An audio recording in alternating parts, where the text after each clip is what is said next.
bilang katanya sejauh ini Persib kalaupun mendatangkan pemain baru itu harus jadi starting 11 katanya dia. Itu satu. Terus juga tapi kata dia sejauh ini belum ada komunikasi. Nah ini gimana? Ini diplomatis aja atau ada apa tuh? Aki-aki gede.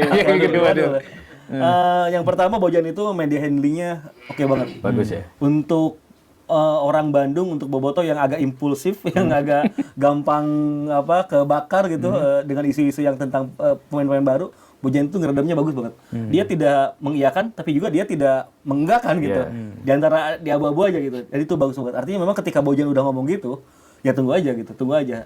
Kalau melanjutkan obrolan yang tadi, ya ketika Joy kontrak sama Lomelnya udah beres gitu, ya sebenarnya ini kesempatan Persib juga untuk ambil gitu. Tinggal approach-nya seperti apa, komunikasinya seperti apa, offeringnya seperti apa, karena Joy pun tidak ingin melewatkan apa yang sudah didapatkan oleh Tom Haye sama Eliano dong. Persib calling.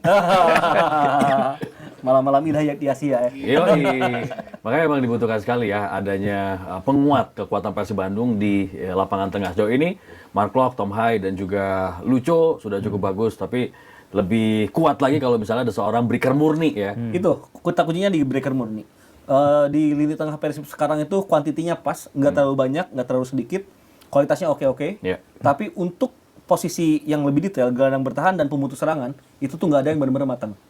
Ada Robi Darwi sana, ada Nazril, yang mana juga kaliber timnas, yang satu U23, yang satu U17.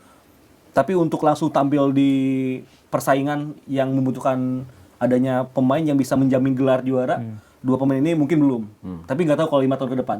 Namun kan Persib butuhnya sekarang nih. Kalau butuhnya sekarang berarti emang harus ada pemain yang siap tempur gitu. Nah, di gelandang bertahan itu nggak ada. Klok bukan gelandang bertahan, dia tuh nomor 8 sebenarnya. Klok bisa di nomor 6, tapi secara karakter dia lebih tetap box to box itu yang bergerak antar channel gitu kan. Yang di playing Lucho. Tom Haye udah jelas dia nomor 8 dan nomor 10 gitu. Dia advance playmaker, dia juga attacking midfield gitu. Dan udah semakin nyaman kayaknya ya Tom Haye bermain di belakang striker gitu.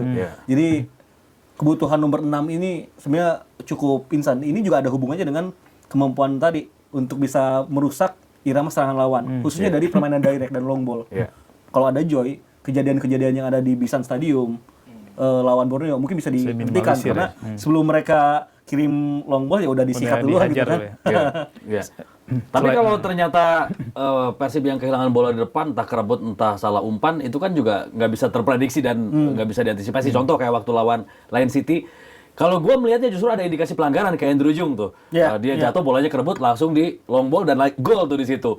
Termasuk juga waktu lawan Borneo, salah umpan, kerebut, long ball, gol juga di situ. Ini kan emang nggak bisa terprediksi gitu, sulit juga. Jadi kan sebenarnya mau nggak mau center back-nya sebenarnya.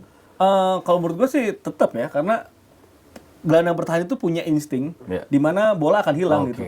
Itu feelingnya kuat ya. Feelingnya kuat. Jadi positioning ini tepat ketika bola hilang, dia mungkin jarak dia untuk ngejar paling 1-2 meter aja gitu. Berbeda dengan pemain yang nggak punya insting itu. Biasanya agak jauh nih, 5-6 meter. 5-6 meter di lapangan bola jauh banget lah.